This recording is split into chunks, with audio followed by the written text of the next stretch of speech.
Hey everyone, welcome back. In this quick guide, I'll show you how to set certain contacts to ring even when your Android phone is on silent.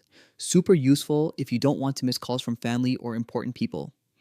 First, open your Contacts app and select the person you always want to hear from. On the top right corner, tap the little star icon. This marks them as a favorite or starred contact. Next, go back to your home screen and open Settings. Scroll down until you find Sound and Vibration. Tap on it to open more sound options. Inside Sound and Vibration, look for Do Not Disturb. Tap it, then scroll until you see the section for calls. Select Allow Calls From and change it to Starred Contacts Only.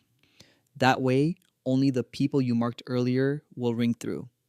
Finally, make sure Do Not Disturb is turned on. Now, your phone will stay silent for everyone, except for your starred contacts.